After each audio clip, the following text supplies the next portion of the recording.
Micro finance ಕಿರುಕುಳದ ಕಡಿವಾಣಕ್ಕೆ ಹೊಸ ಕಾಯ್ದೆ. ಪಬ್ಲಿಕ್ ಟಿವಿ ಅಭಿಯಾನದ ಬಳಿಕ ರಾಜ್ಯ ಸರ್ಕಾರ ಎಚ್ಚೆತ್ತುಕೊಂಡಿದೆ. ಮೈಕ್ರೋ ಫೈನಾನ್ಸ್ ಕಿರುಕುಳದ ಬಗ್ಗೆ ಗಮನವನ್ನು ಸೆಳೆದಿದ್ದೆ ನಿಮ್ಮ ಪಬ್ಲಿಕ್ ಟಿವಿ. ಒಂದು ವಾರದಿಂದ ನಿರಂತರವಾಗಿ ವರದಿಯನ್ನು ಪ್ರಸಾರ ಮಾಡ್ತಾ ಇದೆ ಪಬ್ಲಿಕ್ ಟಿವಿ. ಆಂಧ್ರ ಪ್ರದೇಶದ ಮಾದರಿಯ ಕಾನೂನು ಜಾರಿಯ ಬಗ್ಗೆಯೂ ಕೂಡ ಸಭೆಯಲ್ಲಿ ಚರ್ಚೆಯಾಗಿದೆ. 2011ರಲ್ಲಿ ಆಂಧ್ರ ಪ್ರದೇಶದಲ್ಲಿ ಇದೇ ರೀತಿಯ ಕಾಯ್ದೆಯನ್ನು ಜಾರಿಗೆ ತರಲಾಗಿತ್ತು. ಆಂಧ್ರ ಕಾಯ್ದೆಯ ಅಂಶಗಳನ್ನು ಪರಿಗಣಿಸುವಂತಹ ಕಾನೂನು ಇಲಾಖೆ ಮೈಕ್ರೋ ಫೈನಾನ್ಸ್ ಕಿರುಕುಳದ ಕಡಿವಾಣಕ್ಕೆ ಹೊಸ ಕಾಯ್ದೆ, ಆ ಕಾಯ್ದೆಯನ್ನು ತಂದರೆ ಅದರಿಂದಾಗುವ ಸಾಧಕ ಮತ್ತು ಬಾಧಕ ಅದರ ಬಗ್ಗೆ ಚರ್ಚೆ ಆಗಿದೆ ಅನ್ನೋದು ಗೊತ್ತಾಗ್ತಾ ಇದೆ. ಅಲ್ಲಿಗೆ ಒಂದಂತೂ ಸ್ಪಷ್ಟವಾಗ್ತಾ ಇದೆ, ಶತಾಯ ಗತಾಯ ಮೈಕ್ರೋ ಫೈನಾನ್ಸ್ ಸಿಬ್ಬಂದಿಗಳ ಹಾವಳಿಗೆ ಲಂಗು ಲಗಾಮ್ ಹಾಕಬೇಕು, ಮೂಗುದಾರವನ್ನು ಹಾಕಬೇಕು ಅಂಥೇಳಿ ನಡೆಸ್ತಾ ಇರುವಂತಹ ಸಭೆಯಲ್ಲಿ ಎಲ್ಲ ಬೆಳವಣಿಗೆಗಳಾಗಿರುವಂಥದ್ದು. ಹಾಗಾದರೆ ಆಂಧ್ರ ಪ್ರದೇಶದ ಮಾದರಿಯ ಕಾನೂನು ಅಂದ್ರೇನು ನೋಡ್ತಾ ಹೋಗೋಣ. ಮೈಕ್ರೋ ಫೈನಾನ್ಸ್ ಸಂಸ್ಥೆಗಳು ಜಿಲ್ಲಾ ಪ್ರಾಧಿಕಾರದಲ್ಲಿ ರಿಜಿಸ್ಟ್ರೇಷನ್ ಮಾಡಿಸ್ಕೊಳ್ಬೇಕಾಗುತ್ತೆ. ಯಾವುದೇ ವ್ಯಕ್ತಿ ಒಂದಕ್ಕಿಂತ ಹೆಚ್ಚು ಸ್ವಸಹಾಯ ಗುಂಪುಗಳ ಸದಸ್ಯರಾಗಿರೋದಕ್ಕೆ ಇಲ್ಲಿ ಅವಕಾಶ ಇರೋದಿಲ್ಲ. ಎಲ್ಲ ಮೈಕ್ರೋ ಫೈನಾನ್ಸ್ ಸಂಸ್ಥೆಗಳು ನೀಡಿದಂತಹ ಸಾಲಗಳ ಮೇಲೆ ವಿಧಿಸುವ ಬಡ್ಡಿಯ ದರವನ್ನು ಸಾರ್ವಜನಿಕಗೊಳಿಸಬೇಕು, ಎಲ್ಲರಿಗೂ ಗೊತ್ತಾಗುವ ಹಾಗೇನೆ ತಿಳಿಸಬೇಕು. ಮೈಕ್ರೋ ಫೈನಾನ್ಸ್ ಸಂಸ್ಥೆಗಳು ಬಲವಂತದ ಕ್ರಮದ ಬಳಕೆಯ ಮೇಲೆ ದಂಡವಿರುತ್ತೆ.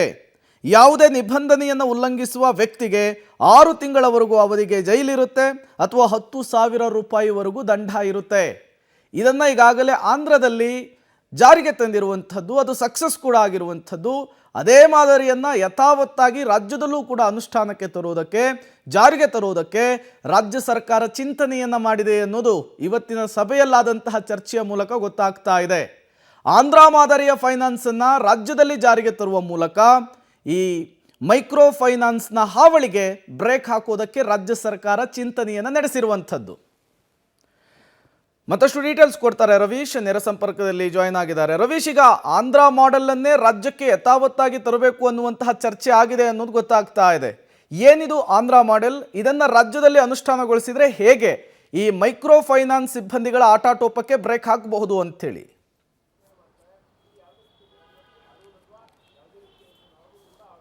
ಪ್ರಮುಖವಾಗಿರ್ತಕ್ಕಂಥದ್ದು 2011ರಲ್ಲಿ ಆಂಧ್ರ ಪ್ರದೇಶದಲ್ಲೂ ಕೂಡ ಇದೇ ರೀತಿಯ ಮೈಕ್ರೋ ಫೈನಾನ್ಸ್ ಕಿರುಕುಳ ದೊಡ್ಡ ಮಟ್ಟದಲ್ಲಿ ಹೆಚ್ಚಾಗಿತ್ತು. ಆ ಸಂದರ್ಭದಲ್ಲಿ ಆ ರಾಜ್ಯದಲ್ಲಿ ಸೌಂಡ್ ಮಾಡಿತ್ತು. ಆ ಕಾರಣಕ್ಕೋಸ್ಕರವಾಗಿ 2011ರಲ್ಲಿ ಒಂದು ಬಿಲ್ಲನ್ನು ತರ್ತಾರೆ. ಪ್ರಮುಖವಾಗಿರ್ತಕ್ಕಂಥದ್ದು ಈ ಒಂದು ಮೈಕ್ರೋ ಫೈನಾನ್ಸ್ ಸಂಸ್ಥೆಗಳ ಮೇಲೆ ನಿಯಂತ್ರಣ ಸಾಧಿಸೋದಕ್ಕೆ ರೆಗ್ಯುಲೇಷನ್ಸ್ ಆಫ್ ಮನಿ ಲೆಂಡಿಂಗ್ ಆ್ಯಕ್ಟನ್ನು ಕೂಡ ಜಾರಿಗೆ ತರುತ್ತೆ. ಅದರಲ್ಲಿ ಪ್ರಮುಖವಾಗಿರ್ತಕ್ಕಂಥ ಕೆಲ ಅಂಶಗಳನ್ನು ಕೂಡ ರಾಜ್ಯ ಸರ್ಕಾರ ಗಮನಿಸಿದೆ. ಅಲ್ಲಿ ಶಿಕ್ಷೆಯ ಪ್ರಮಾಣ ಮತ್ತು ಆ ದಂಡದ ಪ್ರಮಾಣ ಕಡಿಮೆ ಇರತಕ್ಕಂಥ ಹಿನ್ನೆಲೆಯಲ್ಲಿ ಅದನ್ನು ಜಾಸ್ತಿ ಮಾಡೋದಕ್ಕೂ ಕೂಡ ಇಲ್ಲಿ ಪ್ಲಾನ್ ಮಾಡ್ಕೊಂಡಿರ್ತಕ್ಕಂಥದ್ದು. ಅಂದರೆ ಇಲ್ಲಿ ಅದನ್ನು ಅಪರಾಧ ಪರಿಗಣಿಸಬಹುದಾದ ಅಪರಾಧ ಅಂತ ಗುರುತಿಸ್ತಾರೆ.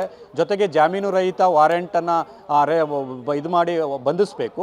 ಜೊತೆಗೆ 3 ವರ್ಷಗಳ ತನಕ ಗರಿಷ್ಠ ಶಿಕ್ಷೆಯನ್ನು ಕೊಡಬೇಕು ಅಂತ ರಾಜ್ಯದ ಬಿಲ್ಲಲ್ಲಿ ಕೂಡ ಅಡಕವಾಗಿರ್ತಕ್ಕಂಥದ್ದು.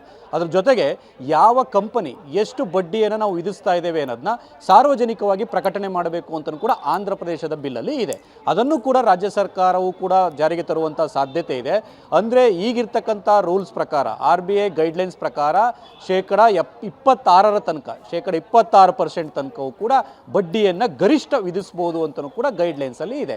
ಹಾಗಾಗಿ ಅದನ್ನು ಮೀರಿ ಇರ್ತಕ್ಕಂಥ ಬಡ್ಡಿ ದರ ಏನಾದರೂ ಮಾಡಿದರೆ ಕಠಿಣ ಕ್ರಮ ತೆಗೆದುಕೊಳ್ಳೋದಕ್ಕೆ ಸುಲಭ ಆಗುತ್ತೆ ಅಂತೇಳಿ ಅವರು ಇಂಟ್ರೆಸ್ಟ್ ರೇಟನ್ನು ಕೂಡ ಸಾರ್ವಜನಿಕವಾಗಿ ಹಾಕಬೇಕು ಅನ್ನೋದನ್ನು ಕೂಡ ಆ ಆಂಧ್ರ ಪ್ರದೇಶದ ಕಾನೂನಲ್ಲಿ ಅಡಕ ಮಾಡಿದರು. ಈಗಲೂ ಕೂಡ ರಾಜ್ಯ ಸರ್ಕಾರ ಅದೇ ರೀತಿಯ ಮಾದರಿಯಲ್ಲಿ ಕಾನೂನು ತರಕ್ಕೆ ಹೊರಟಿರ್ತಕ್ಕಂಥದ್ದು. ಅಂದರೆ ನಿನ್ನೆ ಮೊನ್ನೆಯಿಂದನೂ ಕೂಡ ಕಾನೂನು ಇಲಾಖೆ ಮತ್ತು ಗೃಹ ಇಲಾಖೆ ಕುಳಿತು ಆ ಒಂದು ಸ್ಟಡಿ ಮಾಡಿದೆ, ಆ ರಿಪೋರ್ಟ್ಸನ್ನು ಕೂಡ, ಆ ಒಂದು ಬಿಲ್ಲನ್ನು ಕೂಡ. ಹಾಗೆ ಅದರಂತೆ ಈ ಸಭೆಯಲ್ಲೂ ಕೂಡ ಚರ್ಚೆ ಮಾಡಿ ನಂತರ ಸರ್ಕಾರ ಒಂದು ತೀರ್ಮಾನಕ್ಕೆ ಬರುತ್ತೆ.